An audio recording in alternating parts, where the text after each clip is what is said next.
ನಮಸ್ಕಾರ, ನೀವು ನೋಡ್ತಾ ಇರೋದು ಸಿಜೆ ಕರ್ನಾಟಕ ನ್ಯೂಸ್. ಎಲ್ಲ ಉದ್ಯೋಗಾಕಾಂಕ್ಷೆ ಸೇರಿ ಮನವಿ ಪತ್ರ ಕೊಡಬೇಕು ಅಂತೇಳಿ ವಿನಂತಿಸ್ಕೊತೇನೆ.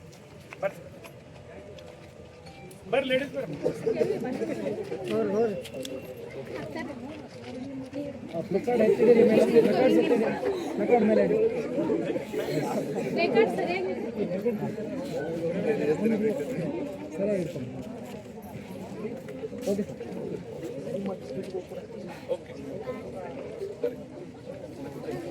ಉದ್ಯೋಗ ಬೇಕಂತ ರ್ಯಾಲಿಯನ್ನು ಮಾಡ್ಕೊಂಡ್ ಬಂದೇವು ಅಂಬೇಡ್ಕರ್ ಸರ್ಕಲ್ ಇಂದ DC ಆಫೀಸ್ ವರೆಗೆ.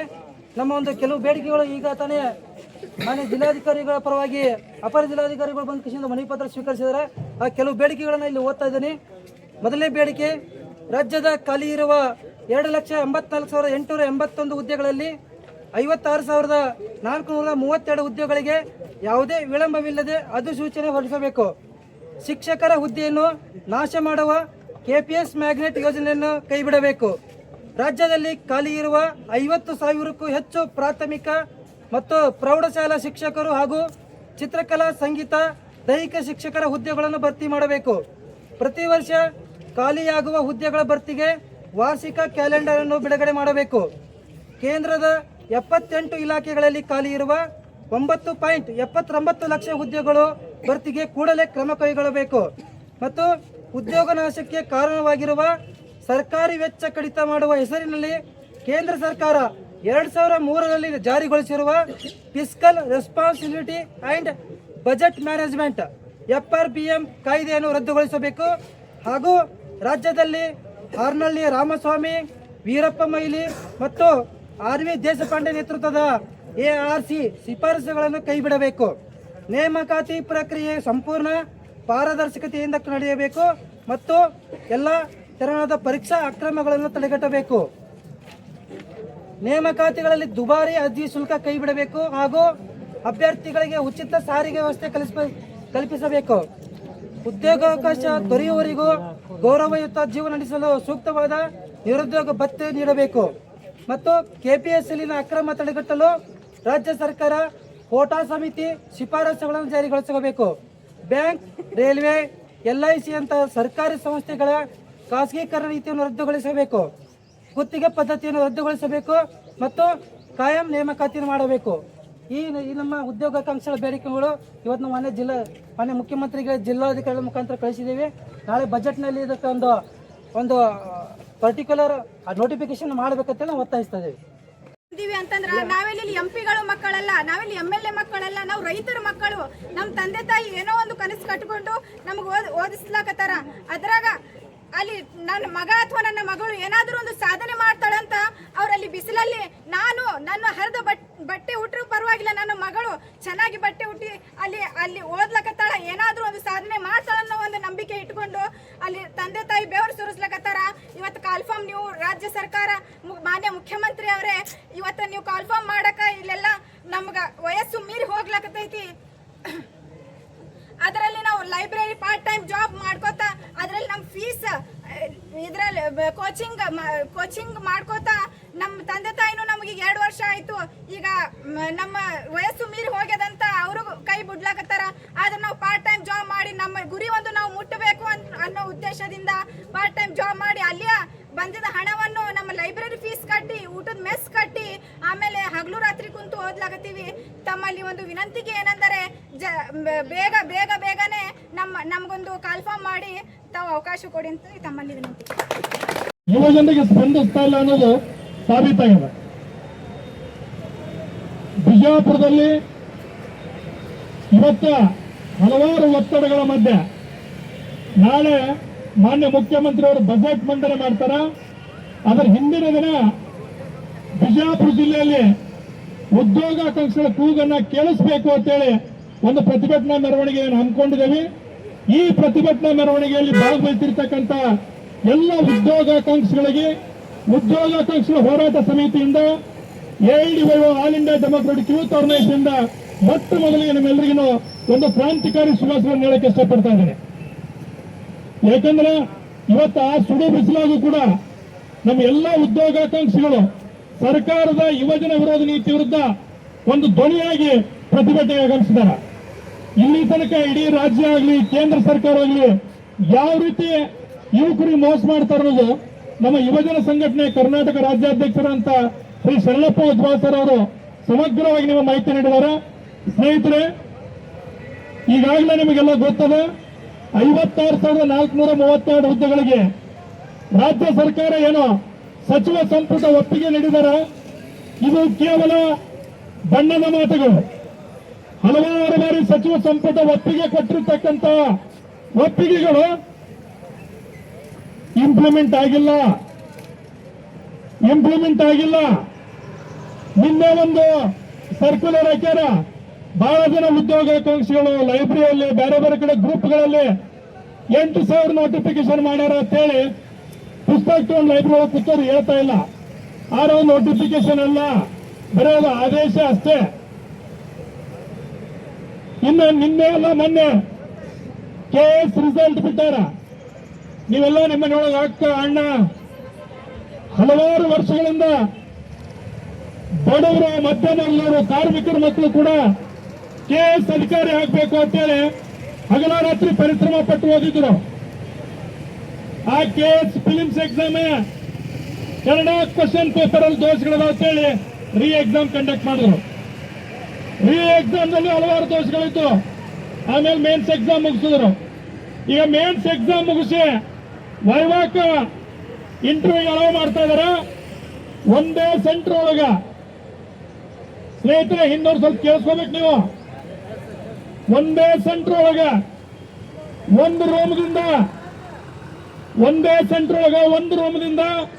15 ಜನ ಎಲಿಜಿಬಿಲಿಟಿ ಸಿಗ್ತದ. ಇನ್ನೊಂದು ರೂಮ್ನೊಳಗ 10 ಜನ ಎಲಿಜಿಬಿಲಿಟಿ ಆಗ್ತದ. ಈಗ ಹೊರಗೆ ಬಂದಿರತಕ್ಕಂಥದ್ದು ಮೀನುಗಳಷ್ಟೇ. ಇನ್ನೊತ್ತು ಮೀನುಗಳು ಒಳಗೆ ಅದಾವ. ಅರ್ಥ ಆಗ್ತದ ನಿಮ್ಗ? ಒಂದೇ ಸೆಂಟರ್ ಒಳಗ ಒಂದು ರೂಮ್ದೊಳಗೆ 15 ಜನ, ಇನ್ನೊಂದು ರೂಮ್ದೊಳಗೆ 10 ಜನ. ಇದು ಏನ್ ತೋರಿಸ್ಕೊಡ್ತದೆ? ಇದು ಏನೇನ್ ತೋರಿಸ್ಕೊಡ್ತದೆ? ಭ್ರಷ್ಟಾಚಾರ ನಡೆದರೂ ಜಗಜ್ಜಾಹಿರ. ಹಾಗಾದ್ರೆ ಇವತ್ತು ನಮ್ಮ ವಿದ್ಯಾರ್ಥಿಗಳು, ಉದ್ಯೋಗಾಕಾಂಕ್ಷಿಗಳು ಬಿಜಾಪುರದಲ್ಲಿ ಉದಾಹರಣೆ ತೋರಿ. ನಾವು ಹೇಳ್ತಕ್ಕಂಥ ಸತ್ಯನೋ ಅಸತ್ಯ ನೀವು ಆಲೋಚನೆ ಮಾಡಕತ್ರಿ. ಸ್ನೇಹಿತರೆ, ಒಬ್ಬ ಉದ್ಯೋಗಾಕಾಂಕ್ಷಿ 3 ತಿಂಗಳು ಕೋಚಿಂಗ್ ಮುಗಿಸ್ಬೇಕಂದ್ರೆ ಕನಿಷ್ಠ 20,000 ರಿಂದ 25,000 ರೂಪಾಯಿ ಎಕ್ಸ್ಪೆಂಡಿಚರ್ ಅದ. ನಾನು ಬಹಳ ಕನಿಷ್ಠ ಹೇಳ್ತಕ್ಕಂಥದ್ದು. ಅದಾದ್ಮೇಲೆ 24x7 ಲೈಬ್ರರಿ ಒಳಗ ಓದಲಾಕ ಅನುಕೂಲ ಮಾಡ್ಕೋಬೇಕಂದ್ರೆ ರೂಮ್ ಮತ್ತು ಅದ್ರ ರೆಂಟ್ ಸೇರಿ 5,000 ರಿಂದ 6,000 ರೂಪಾಯಿ ಒಂದು ತಿಂಗಳಿಗೆ ಎಕ್ಸ್ಪೆಂಡಿಚರ್ ಅದ. ಇನ್ನು ಓದ್ತಕ್ಕಂಥವ್ರು ಬಡವರು, ಕಾರ್ಮಿಕರು, ಮಧ್ಯಮ ವರ್ಗದ ಅತ್ಯಂತ ಕನಿಷ್ಠ ಪ್ರಮಾಣದಲ್ಲಿ ಬದುಕ್ತಕ್ಕಂಥ ಉದ್ಯೋಗಾಕಾಂಕ್ಷಿಗಳು ನಾವು ಬಿಜಾಪುರದಲ್ಲಿ ಕಣ್ಣಾರೆ ನೋಡವಿ. ಇಲ್ಲಿ ಜೋಡ್ಗೊಂಡ್ಬಿಡಿದಾಗ ಊಟ ಕೊಡ್ತಾರಂದಾಗ 500 ರಿಂದ 700 ಜನ ಕ್ಯೂ ಹಚ್ಚಿ ಇವತ್ತು ಫುಡ್ ಪ್ಯಾಕೆಟ್ ಅಂತ ತಗೊಂಡ್ಬಿಡ್ತಾರ. ಶಿವಾಯ ಸರ್ಕಲ್ದಾಗ ವಾರಕ್ಕೊಂದಿನ ಕೊಡ್ತಾರಂದ್ರ ಅವ್ರ ಮೆಸ್ ಟೋಕನ್ಗಳನ್ನ ಇಟ್ಕೊಂಡು ಒಂದು ಹೊತ್ತಿಗೆ ಇನ್ನೊಂದು ಎಕ್ಸ್ಟ್ರಾ ಆಗ್ತಾ ಅಂತೇಳಿ ಕ್ಯೂ ಹಚ್ಚಿ ಊಟ ತಗೊಂಡ್ಬರ್ತಾರ. ಸ್ನೇಹಿತರೆ, ಯಾಕೆ ಕ್ಯೂ ನಿಲ್ತಾರ? ಈ ದೇಶದ ಬಡತನ, ಆರ್ಥಿಕ ಅಸಮಾನತೆ, ಇದ್ರಿಗೋಸ್ಕರ ಉದ್ಯೋಗಾಕಾಂಕ್ಷಿಗಳು ಕ್ಯೂ ನಿಂತು ಊಟ ಮಾಡುವಂತ ಪರಿಸ್ಥಿತಿ ನಿರ್ಮಾಣ ಆಗ್ಯದ. ಇಷ್ಟೆಲ್ಲ ಕಷ್ಟಪಟ್ಟು ಹಗಲ ರಾತ್ರಿ ಪರಿಶ್ರಮ ಪಟ್ಟು ನಮ್ಮ ಉದ್ಯೋಗಾಕಾಂಕ್ಷಿಗಳು ಸ್ಪರ್ಧಾತ್ಮಕ ಪರೀಕ್ಷೆಗೆ ತಯಾರಾದ್ರೆ ಅಲ್ಲೇ ಅದು ಕೆಇ ಆಗಲಿ KPSC ಆಗಲಿ ಪರೀಕ್ಷೆ ನಡೆಸ್ತಕ್ಕಂಥ ರಾಜ್ಯ ಸರ್ಕಾರದ ನಿಗಮಗಳು ಕೇಂದ್ರ ಸರ್ಕಾರದಲ್ಲಿ ಕಂಡಕ್ಟ್ ಮಾಡ್ತಕ್ಕಂಥ UPS ಮಾಡಲ್ ಎಲ್ಲರೂ ಪ್ರಶ್ನೆ ಪತ್ರಿಕೆ ಸೋರಿಕೆ, ಭ್ರಷ್ಟಾಚಾರ, ಸ್ವಜನ ಪಕ್ಷಪಾತ ಇದು ಎಲ್ಲವೂ ಅತ್ಯಂತ ನಿರಂತರವಾಗಿ ನಡೀತಾ ಇದೆ. ಇದರ ಭಾಗಿಯಾಗ್ತಕ್ಕಂಥವ್ರು ಅಗರ್ಭ ಶ್ರೀಮಂತರ ಮಕ್ಕಳು, ದುಡ್ಡಿದ್ದಂತವ್ರ ಮಕ್ಕಳು ಮತ್ತೆ ನಮ್ಮ ಬಡವರು, ಮಧ್ಯಮ ವರ್ಗದ ಮಕ್ಕಳು ಹಗಲ ರಾತ್ರಿ ಪರಿಶ್ರಮ ಪಟ್ಟು ಶಾಶ್ವತವಾಗಿ ನಿರುದ್ಯೋಗಿ ಆಗ್ತಕ್ಕಂಥ ಪರಿಸ್ಥಿತಿ ನಿರ್ಮಾಣ ಮಾಡ್ತಾ ಇದ್ದಾರೆ. ರೈತರು, ಇದು ಒಂದು ಪರೀಕ್ಷೆಯಲ್ಲಿ ನಡೀತಕ್ಕಂಥ ದೋಷ ಆದ್ರ, ಲೋಪ ಆದ್ರ, ಇನ್ನೊಂದು ಕಡೆ ನಾವು ಆಗ್ಲೇ ಹೇಳ್ತಾ ಇದ್ದಾರೆ ನಮ್ಮ ಅಧ್ಯಕ್ಷರು, ನಾವು ಯಂಗ್ ಇಂಡಿಯಾ ಅಂತ ಕರ್ತೀವಿ. ಯಂಗ್ ಇಂಡಿಯಾ ಅಂದ್ರೆ 18ರಿಂದ 30 ವರ್ಷದ ವಯೋಮಾನದವರು 50 ಕೋಟಿ ಜನ ಯುವಕರಿದ್ದಾರೆ. ಸ್ವಾತಂತ್ರ್ಯ ಬಂದು 79 ವರ್ಷ ಆಯ್ತು. ಈ 79 ವರ್ಷದಲ್ಲಿ ಎಲ್ಲ ರಾಜಕೀಯ ಪಕ್ಷದ ಮುಖಂಡರು, ಅದು ಕಾಂಗ್ರೆಸ್, ಬಿಜೆಪಿ, ಜೆಡಿಎಸ್, ಬಹುತೇಕ ಎಲ್ಲ ರಾಜಕೀಯ ಪಕ್ಷದ ರಾಜಕಾರಣಿಗಳು ತಮ್ಮ ಚುನಾವಣೆಯಲ್ಲಿ ಯುವ ಸಮುದಾಯನ ದುರ್ಬಳಕೆ ಮಾಡ್ಕೊಂಡಿದ್ದಾರೆ. ಮುಂದೂ ದುರ್ಬಳಕೆ ಮಾಡ್ಕೊತಾ ಇದಾರ, ದುರ್ಬಳಕೆ ಮಾಡ್ಕೊಂಡಿದ್ದಾರೆ. ಹೌದಾ ಅಲ್ಲ ಸ್ನೇಹಿತರೆ? ಬರೇ ಚುನಾವಣೆ ಅಷ್ಟೇ ದುರ್ಬಳಕೆ ಅಲ್ಲ. ಇದೇ ತಿಂಗಳಲ್ಲ, ಕಳೆದ ಫೆಬ್ರವರಿ ತಿಂಗಳಲ್ಲಿ ಧಾರವಾಡದಲ್ಲಿ ಒಂದು ಹೋರಾಟ ಆಯ್ತು. ಉದ್ಯೋಗಾಕಾಂಕ್ಷಿಗಳು ಅವ್ರ ಸಿಟ್ಟನ್ನ, ಆಕ್ರೋಶನ ಬೀದಿ ಮೇಲೆ ವ್ಯಕ್ತಪಡಿಸ್ತಾ ಇದ್ರು. ಅಲ್ಲೊಂದು ರಾಜಕೀಯ ಪಕ್ಷದ ಮುಖಂಡರು ಬಂದ್ರು. ಅವರಿಗೆ ನಮ್ಮ ಪ್ರಜ್ಞಾವಂತ ಯುವಕರು ಗೋ ಬ್ಯಾಕ್ ಸ್ಲೋಗನ್ ತೆಗೆದ್ರು. ಗೋ ಬ್ಯಾಕ್ ಸ್ಲೋಗನ್ ತೆಗೆದ್ರು. ಕೊನೆಗೆ ಅವರ ಪೋಸ್ಟರ್ಗಳನ್ನು ಹರಿದಾಕಿದ್ರು. ಇದು ಯುವಜನರ ಆಕ್ರೋಶ. ಬಹಳ ಸ್ಪಷ್ಟವಾಗಿ ಹೇಳ್ತಾ ಇದೆ ಯುವಜನರ ಆಕ್ರೋಶ. ರಾಜಕಾರಣಿಗಳಿಗೆ ಎಂಟ್ರಿ ಇಲ್ಲ, ಕಿಕ್ ಔಟ್ ಪಾಲಿಟಿಕ್ಸ್ ಅಂತ ಹೇಳ್ತಾ ಇದ್ದಾರೆ ಅವರು. ಆದರೂ ಕೂಡ ಅಲ್ಲಿ ಸ್ವಜನ ಪಕ್ಷಪಾತ, ಸ್ವಾರ್ಥಿಗಳು ತಮ್ಮ ಪಕ್ಷದ ಲಾಭಗೋಸ್ಕರ ಮತ್ತೆ ಉದ್ಯೋಗಾಕಾಂಕ್ಷೆಯಲ್ಲಿ ಅವ್ರ ಕಟ್ಟಡಗಳನ್ನು ಹಾಕೊಂಡು ಭಾಷಣ ಮಾಡಿದ್ರು. ಬರೀ ಭಾಷಣ ಮಾಡಲಿಲ್ಲ, ಮೊನ್ನೆ ಕ್ಯಾಬಿನೆಟ್ ಡಿಸಿಷನ್ ಆದ ಮರುದಿವಸ ಪ್ರೆಸ್ ಮೀಟ್ ಮಾಡಿ ಹೇಳಿದ್ರು, ನಮ್ಮ ಹೋರಾಟದ ಪ್ರತಿಫಲ ಮಾನ್ಯ ಸಿದ್ದರಾಮಯ್ಯನವರು 56,432 ಹುದ್ದೆಗಳಿಗೆ ಕ್ಯಾಬಿನೆಟ್ ಡಿಸಿಷನ್ ತಗೊಂಡಿರ್ತೇವೆ. ಮಾನ್ಯ ಪ್ರತಿಪಕ್ಷದ ನಾಯಕರ, ನಿಮ್ಮ ಹೋರಾಟದ ಪ್ರತಿಫಲ ಅಂದ್ರ ನಾವು ನಿಮಗೊಂದು ಪ್ರಶ್ನೆ ಕೇಳ್ತೇವೆ. ಕಳೆದ 6 ತಿಂಗಳಿಂದ ನಡೀತಕ್ಕಂಥ ಹೋರಾಟಕ್ಕೆ ಯಾಕೆ ನೀವು ಒಂದಿನೂ ಬೆಂಬಲ ಕೊಡಲಿಲ್ಲ? ಯಾಕೆ ನಿರುದ್ಯೋಗ ಯುವಕರ ಬಗ್ಗೆ ಒಂದೇ ಒಂದು ಸ್ಟೇಟ್ಮೆಂಟ್ ಕೊಡಲಿಲ್ಲ? ಏಕಾಏಕಿಯಾಗಿ ಪ್ರತ್ಯಕ್ಷ ಆದ್ರೆ ನಿಮ್ಮ ಹೋರಾಟದ ಪ್ರತಿಫಲ ಅಂತ ಹೇಳ್ತಿರಲ್ಲ. ನಿಜವಾದಂತ ನಿಮ್ಮ ಸಾಮರ್ಥ್ಯ ಇದ್ರ, ನಿಮ್ಮ ಹೋರಾಟದ ಮನೋಭಾವ ಇದ್ರ, ಉದ್ಯೋಗಾಕಾಂಕ್ಷೆ ಪರವಾಗಿದ್ರ ಕೇಂದ್ರದ ಆಳ್ವಿಕೆ ಮಾಡ್ತಕ್ಕಂಥದ್ದು ನಿಮ್ಮದೇ ಸರ್ಕಾರದ 12 ವರ್ಷಗಳಿಂದ ಆಳ್ವಿಕೆ ಮಾಡ್ತಾ ಇದ್ರಿ. ದಯವಿಟ್ಟು 1 ವರ್ಷಕ್ಕೆ 2 ಕೋಟಿ ಉದ್ಯೋಗ ಕೊಡ್ತೇವೆ ಅಂತ ಹೇಳಿದ್ರಿ. 12 ವರ್ಷ ಆಯ್ತು, 24 ಕೋಟಿ ಉದ್ಯೋಗ ಸೃಷ್ಟಿ ಮಾಡ್ರಿ ಮಾನ್ಯ ಪ್ರಧಾನಮಂತ್ರಿ ಅಂತ ಹೇಳಿ ದಯವಿಟ್ಟು ಹೋರಾಟ ಮಾಡ್ರಿ ಅಂತ ಹೇಳಿ ತಮ್ಮಲ್ಲಿ ವಿನಂತಿಸಿ ಮಾಡ್ಕೊತಾ ಸ್ನೇಹಿತರೆ. ಕೇವಲ ಆರ್ಗನೈಸ್ ಆಗಿರ್ತಕ್ಕಂಥ ನಿರುದ್ಯೋಗ ಯುವಕರು ಮುಂದೆ ಬಂದು ಬ್ಯಾನರ್ ಹಿಡ್ಕೊಂಡು ಪ್ರತಿಭಟನೆ ಮಾಡೋದಲ್ಲ. ನೀವು ರೂಲಿಂಗ್ ಆಗಿದ್ದೀರಿ, ಅಧಿಕಾರದಾಗಿದ್ದೀರಿ, ಅಲ್ಲಿ ಹೋಗಿ ಪ್ರತಿಭಟನೆ ಮಾಡ್ರಿ. ಯುವಕರಿಗೆ ಸೆಂಟ್ರಲ್ ಗವರ್ಮೆಂಟ್ ನಲ್ಲಿ ಇರ್ತಕ್ಕಂಥ ಪೋಸ್ಟ್ ಗಳನ್ನ ಈ ಕೂಡ ಕಲ್ಪನೆ ಮಾಡ್ರಿ, ಹೋರಾಟ ಮಾಡ್ರಿ. ಯಾಕೆ ಹೋರಾಟ ಮಾಡ್ರಿ ಅಂತ ಕೇಳ್ತೀವಿ ಅಂದ್ರೆ ಸ್ನೇಹಿತರೆ, ರೈಲ್ವೆ ಒಂದೇ ಇಲಾಖೆಯಲ್ಲಿ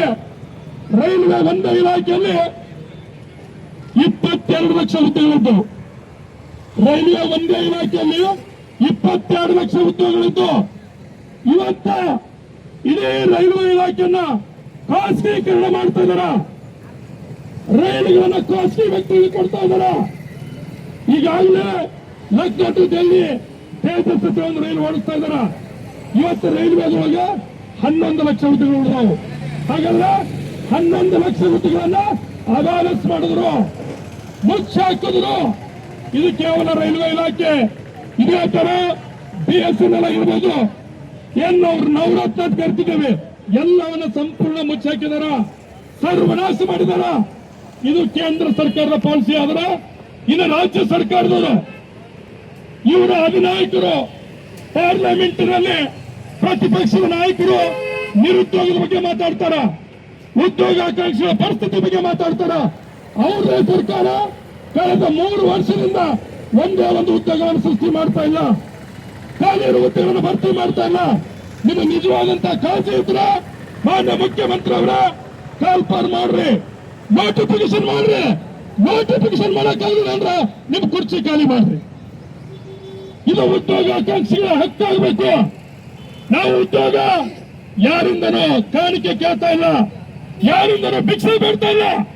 ಈ ದೇಶದ ಯುವಕರು ದುಡಿಯುವ ಶಕ್ತಿ, ಸಾಮರ್ಥ್ಯ ಆರುತ್ತವರಿಗೆ ಉದ್ಯೋಗ ಕೊಡಬೇಕಂತ ಕರ್ತವ್ಯ ಸರ್ಕಾರದ ಸ್ನೇಹಿತರೆ. ಇದು ಸರ್ಕಾರದ ಕರ್ತವ್ಯ ಆಗ್ಬೇಕು. ಒಂದ್ ವೇಳೆ ಕರ್ತವ್ಯ ಆಗಲಿಲ್ಲ ಅಂದ್ರ ನಿಮ್ಮನ್ನು ನಾವು ಮನೆ ಕಳಿಸಬೇಕು ಅಂತ ಹೇಳಿ ಯುವಜನ ಸಮುದಾಯದವರು ತಯಾರಾಗಬೇಕಾಗ್ತದೆ.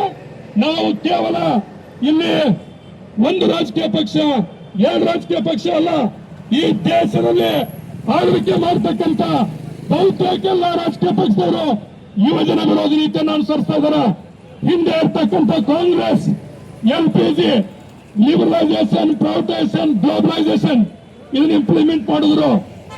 ಮೊನ್ನೆ ಹೋರಾಟ ಮಾಡಿರ್ತಕ್ಕಂಥ ಪಕ್ಷದವರು 2003 ಏನ್ ಹೇಳಿದ್ರು, FRBM ಅಂದ್ರೆ physical responsibility and budget management ಅಂತ ಹೇಳಿ. ಇದ್ರ ಅರ್ಥ ಏನಂದ್ರ ಕಾರ್ಪೊರೇಟ್ ಸೆಕ್ಟರ್ಗಳಿಗೆ ಹೆಚ್ಚಿನ ಆದ್ಯತೆ ಕೊಡುದು, ಕಾರ್ಪೊರೇಟ್ ಸೆಕ್ಟರ್ಗಳಿಗೆ ಹೆಚ್ಚಿನ ಆದ್ಯತೆ ಕೊಡುದು, ಕಲ್ಯಾಣ ಕೆಲಸಗಳಿಗೆ ತಿಲಾಂಜಲಿ ಹೇಳುದು. ಕಲ್ಯಾಣ ಕೆಲಸ ಅಂದ್ರೆ ಯಾವುದು? ಪ್ರತಿ ಊರಿಗೆ ಒಂದೊಂದು ಸರ್ಕಾರಿ ಶಾಲೆಗಳನ್ನು ತೆಗಿತಕ್ಕಂಥದ್ದು, ಅವುಗಳನ್ನು ಕಡಿತಗೊಳಿಸಿ ಸರ್ಕಾರಿ ಶಾಲೆಗಳನ್ನು ಮುಚ್ಚ್ರಿ, ಪ್ರೈವೇಟ್ ಶಾಲೆಗಳನ್ನು ಓಪನ್ ಮಾಡ್ರಿ ಅಂತ ಹೇಳಿದಂಗ. ಪಬ್ಲಿಕ್ ಸೆಕ್ಟರ್ಗಳನ್ನು ಮುಚ್ಚ್ರಿ, ಪ್ರೈವೇಟ್ ಸೆಕ್ಟರ್ಗಳನ್ನು ಓಪನ್ ಮಾಡ್ರಿ ಅಂತ ಹೇಳಿದಂಗ. ನಿಮ್ಗೆ ಉದಾಹರಣೆ ತೋರಿ, BSNL ಪಾರ್ಲಿಮೆಂಟ್ ಒಳಗ 5G 6G ಪರ್ಮಿಷನ್ ಸಿಗಲ್ಲ. ಜಿಯೋದವರು ಹುಟ್ಟಿ 10-15 ವರ್ಷ ಆಗಿಲ್ಲ, ಅವ್ರಿಗೆ 6G 7G ಪರ್ಮಿಷನ್ ಸಿಗ್ತದೆ. ಅಂದ್ರೆ ಯಾರ ಪರವಾಗಿದ್ರೆ ನೀವು, ಜೀವನ BSNL? ಇದು ಯುವಕರು ಪ್ರಶ್ನೆ ಮಾಡ್ಬೇಕು ಸ್ನೇಹಿತರೆ. ಹಾಗೇನೆ ಇನ್ನು ನೀವು ಹಲವಾರು ವಿಚಾರಗಳನ್ನು ತೋರಿ. ಒಟ್ಟಾರೆ ಇವತ್ತ ಪ್ರೈವೇಟ್ ಸೆಕ್ಟರ್ಗಳಲ್ಲಿ ಹಿಂದೆ 1 ಕೋಟಿಯನ್ನು ಹಣ ಹೂಡಿಕೆ ಮಾಡಿದ್ರೆ ಕನಿಷ್ಠ 100 ಉದ್ಯೋಗಗಳ ಸೃಷ್ಟಿ ಆಗ್ತಿತ್ತು.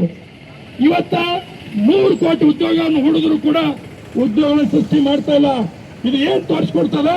ಇವತ್ತು ಪ್ಯೂರ್ಲಿ ಖಾಸಗಿ ವ್ಯಕ್ತಿಗಳು ಲಾಭದ ಆಧಾರದ ಮೇಲೆ ಅವರ ನಿರ್ವಹಣೆ ಮಾಡ್ತಾ ಇದ್ದಾರೆ.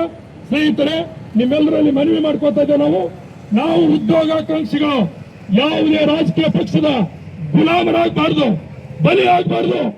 ಈ ದೇಶದ ಮಹಾನ್ ಕ್ರಾಂತಿಕಾರಿ ಶಹೀದ್ ಭಗತ್ ಸಿಂಗ್, ನೇತಾ ಸುಭಾಷ್ ಚಂದ್ರ ಬೋಸ್, ನವೋದಯದ ಹರಿಕಾರ ಅಂತ ರಾಜಾರಾಮ್ ಮೋಹನ್ ರಾಯ್, ಸಾವಿತ್ರಿಬಾಯಿ ಫುಲೆ, ಈಶ್ವರ್ ಚಂದ್ರ ವಿದ್ಯಾಸಾಗರ್ ಇಂಥ ಮಹಾನ್ ವ್ಯಕ್ತಿಗಳ ಅನುಯಾಯಿಗಳಾಗಬೇಕು. ಅವ್ರ ವಿಚಾರಗಳನ್ನು ಮೈಗೂಡಿಸ್ಕೋಬೇಕು. ಕೇವಲ ಒಂದು ಪ್ರತಿಭಟನೆ, ಒಂದು ರ್ಯಾಲಿಯಲ್ಲಿ ಯಶಸ್ವಿ ಆಗಲ್ಲ. ಈ ಹೋರಾಟ ಚಳವಳಿ ಮುಂದೆ ನಮ್ಮ ಯುವ ಸಮುದಾಯ ಯಾವ ರೀತಿ ತಯಾರಾಗಬೇಕಂದ್ರೆ ಜವಾಬಾರ್ ಜೈಲ್, ಜವಾಬಾರ್ ಜೈಲ್. ಉದ್ಯೋಗ ಕೊಡ್ರಿ, ಇಲ್ಲ ಜೈಲಿಗೆ ಹಾಕ್ರಿ. ಜೈಲಿಗೆ ಯಾಕೆ ಹಾಕ್ರಿ ಅಂದ್ರೆ ಜೈಲಿನಲ್ಲಿ 1 ದಿವಸಕ್ಕೆ 650 ರೂಪಾಯಿ ವೇತನ ಅದ. ಜೈಲಿನಲ್ಲಿ 1 ದಿವಸಕ್ಕೆ 650 ರೂಪಾಯಿ ವೇತನ ಅದ. ಇವತ್ತು ಹೊರಗಡೆ ನಮ್ಮ ಯುವಜನ ಸಮುದಾಯನ 10,000 8,000ಕ್ಕೆ 24 ತಾಸು ಶೋಷಣೆ ಮಾಡ್ತಾ ಇದಾರೆ. ಇದ್ರ ವಿರುದ್ಧ ನಾವು ದೊಡ್ಡ ಚಳವಳಿಯನ್ನು ರೂಪಿಸೋಣ. ಈ ಕೂಡಲೇ ನೋಟಿಫಿಕೇಶನ್ ಆಗಲಿಲ್ಲ ಅಂದ್ರೆ ಮುಂದೆ ಇನ್ನೂ ಉನ್ನತ ಹಂತದ ಹೋರಾಟ ನಡೆಸೋಣ ಅಂತ ಹೇಳಿ ಯುವಜನ ಹೋರಾಟ ಚಿರಾಯವಾಗಲಿ. ಇನ್ಕಿಲಾಬ್ ಜಿಂದಾಬಾದ್. ಘೋಷಣೆ ಕೂಗ್ರಿ, ಘೋಷಣೆ. ಉದ್ಯೋಗ ಕೊಡಿ ಇಲ್ಲವೇ ಜೈಲಿಗೆ ಹಾಕಿ, ಉದ್ಯೋಗ ಕೊಡಿ ಇಲ್ಲವೇ ಜೈಲಿಗೆ ಹಾಕಿ. ಉದ್ಯೋಗದ ವಿಷಯದಲ್ಲಿ ಕ್ಷುಲ್ಲಕ ರಾಜಕೀಯವನ್ನು ಒಪ್ಪುವುದಿಲ್ಲ, ಒಪ್ಪುವುದಿಲ್ಲ. ಉದ್ಯೋಗದ ವಿಷಯದಲ್ಲಿ ಕ್ಷುಲ್ಲಕ ರಾಜಕೀಯವನ್ನು ಒಪ್ಪುವುದಿಲ್ಲ, ಒಪ್ಪುವುದಿಲ್ಲ. ಖಾಲಿರುವ ಎಲ್ಲ ಹುದ್ದೆಗಳು ಈ ಕೂಡಲೇ ಭರ್ತಿ ಮಾಡಿ, ಭರ್ತಿ ಮಾಡಿ. ಕೇಂದ್ರ ಸರ್ಕಾರದಲ್ಲಿ ಖಾಲಿ ಇರುವ 9 ಲಕ್ಷಕ್ಕೂ ಹೆಚ್ಚು ಹುದ್ದೆಗಳನ್ನು ಭರ್ತಿ ಮಾಡಿ, ಭರ್ತಿ ಮಾಡಿ.